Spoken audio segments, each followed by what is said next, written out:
اللہ کی توحید اور حمد و ثنا کے بعد سب سے عظیم عنوان مقام نبی صلی اللہ علیہ وسلم ہے۔ اللہ سبحانہ و تعالی نے اپنے بعد جو مقام آپ صلی اللہ علیہ وسلم کو عطا کیا اور کسی کو نہیں عطا کیا، آپ کو ذات کے لحاظ سے بھی سب سے برتر بنایا، صفات کے لحاظ سے بھی سب سے برتر بنایا،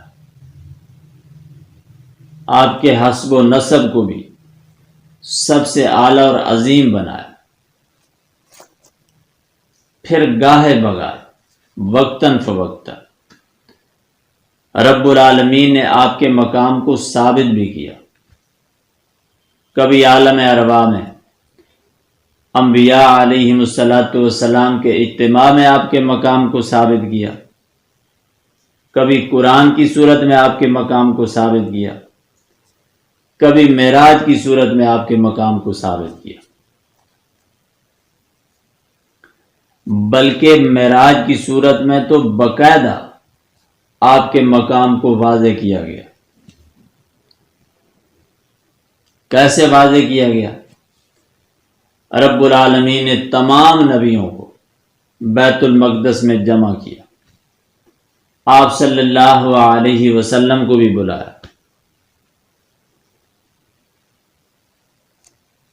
سب کو صف میں کھڑا کیا، آپ صلی اللہ علیہ وسلم کو مصلی پہ کھڑا کیا۔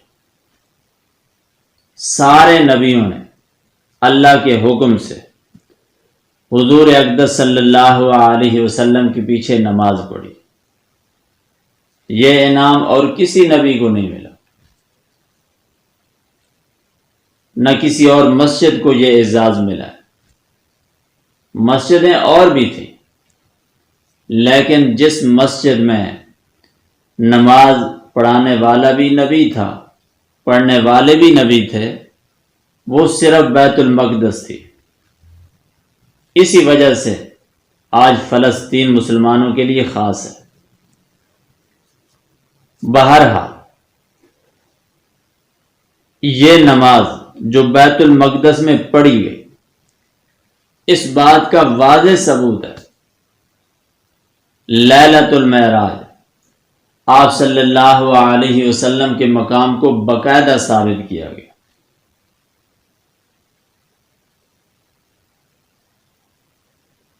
جس انداز سے رب العالمین نے آپ کو آسمانوں پہ بلایا، اپنا دیدار کرایا، آپ کو جنت دکھائی، جہنم دکھائی، براق پہ سوار کیا، آپ کو جو تحفے تحائف عطا کیے، آپ کو جو مقام دیا، جو عزت دی، شاید ہی کسی اور موقع پہ آپ صلی اللہ علیہ وسلم کو اس انداز سے نوازا گیا۔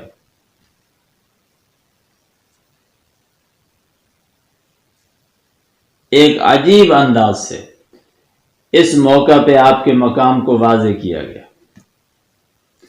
اس سے بڑھ کر عجیب اور عظیم انداز کیا ہو سکتا ہے؟ زمین پہ سارے نبی آقا کا انتظار کر رہے تھے، آسمانوں پہ رب العالمین خود آپ کا انتظار کر رہے تھے، جنت میں حور و غلمان آپ کا انتظار بیٹھے تھے۔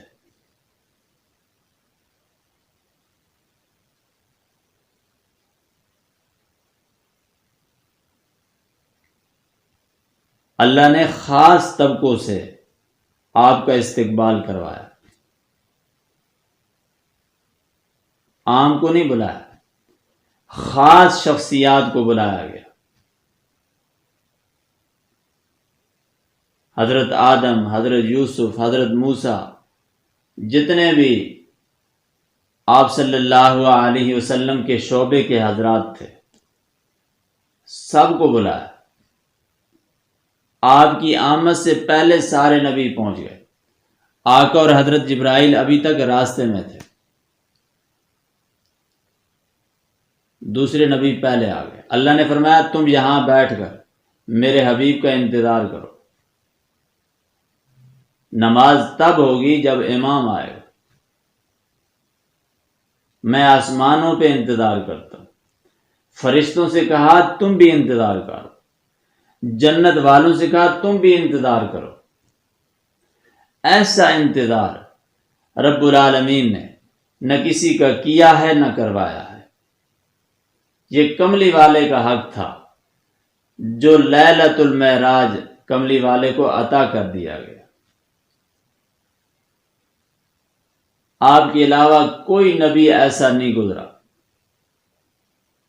جو اللہ کی بارگاہ میں پہنچا ہو، ملاقات کی ہو، زیارت کی ہو، تحفے تحائف حاصل کی ہو، واپس آ کر زمین والوں کو بتلایا ہو میں ملاقات کر کے آیا ہوں.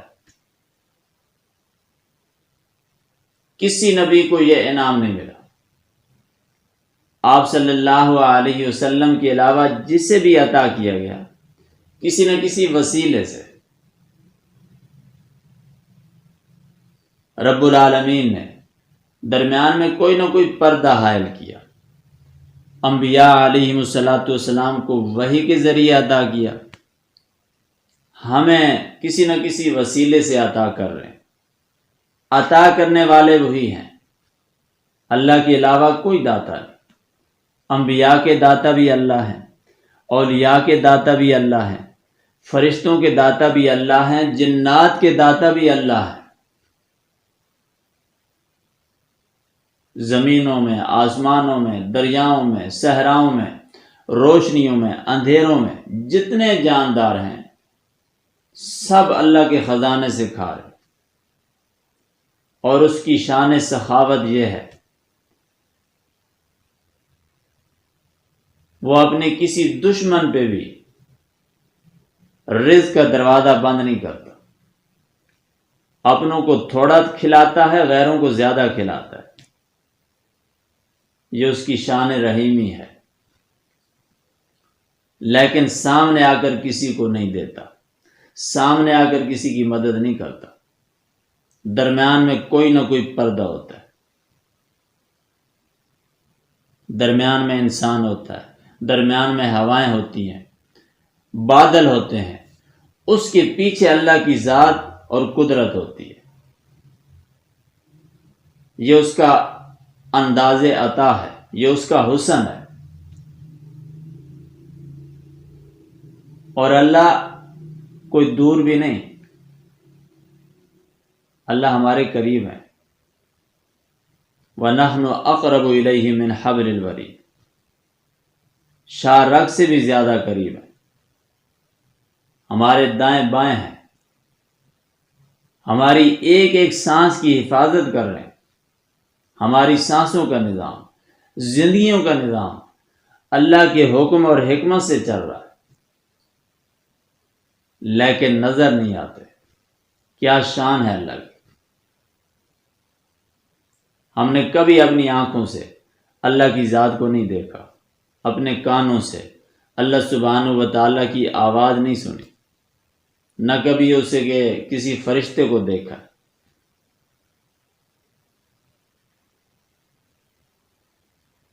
نہ کبھی کسی جن کو دیکھا، نہ کبھی شیطان کو دیکھا. یہ اس کی قدرت ہے. فرشتے ہمارے کندھوں پہ بیٹھے، کان کے ساتھ بیٹھے ہیں، لیکن کبھی ہم نے اپنے کان سے کسی فرشتے کی آواز نہیں سنی، اپنی آنکھوں سے کسی جن کو نہیں دیکھا، کسی شیطان کو نہیں دیکھا. ان دیکھے، ان سنے، اللہ کی ذات کو بھی مانتے ہیں، اللہ کی نشانیوں کو بھی مانتے ہیں، قدرتوں کو بھی مانتے ہیں. اسی کو کہتے ہیں ایمان. اللہ ہمیں مضبوط ایمان والا بنائے.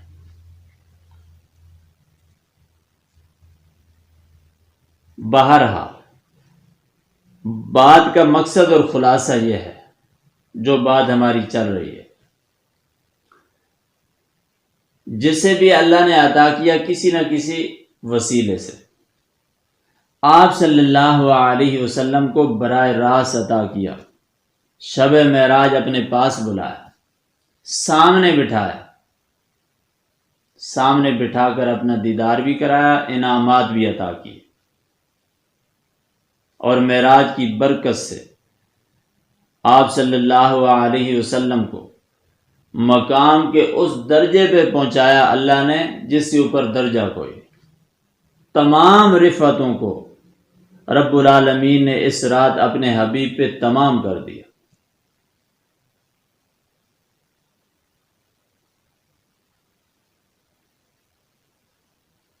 اور ہمیں عقیدہ سمجھایا،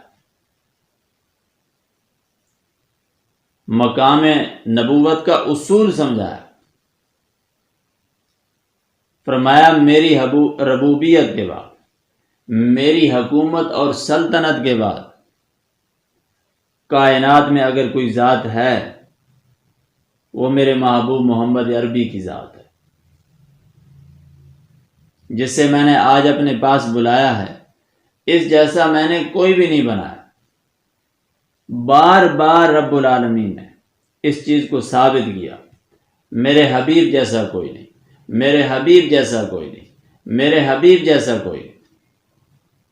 اب چاہے نور کا ہو، چاہے بشر کا ہو، چاہے دیوبند کا نعرہ لگاؤ، چاہے سنیوں کا نعرہ لگاؤ، چاہے کسی اور مسلک کا نعرہ لگاؤ، عالم ارواح کے اجتماع، بیت المقدس کی امامت اور معراج کے واقعہ کے مطابق آپ صلی اللہ علیہ وسلم جیسا انسانی تاریخ میں، انبیاء کی جماعت میں نہ آیا ہے نہ آ سکتا ہے۔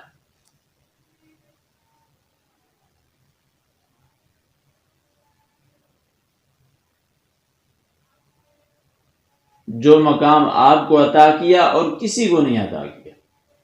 آپ صلی اللہ علیہ وسلم کی صورت میں اللہ نے اس کائنات کو ایک عجیب شخصیت عطا کی جس کی مثال کہیں بھی نہیں۔ اس لیے اللہ قرآن میں فرما رہے ہیں لَقَدْ مَنَّ اللَّهُ عَلَى الْمُؤْمِنِينَ إِذْ بَعَثَ فِيهِمْ رَسُولًا، کائنات والوں میرا تم پہ احسان ہے۔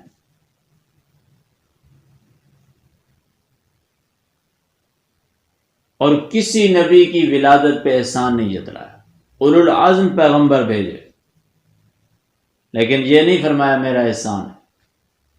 جب آپ کا نمبر آیا واضح الفاظ میں فرمایا کائنات والو تم پہ احسان ہے۔ کیوں؟ میں اپنے خزانے کا سب سے بڑا انعام تمہیں دے رہا ہوں۔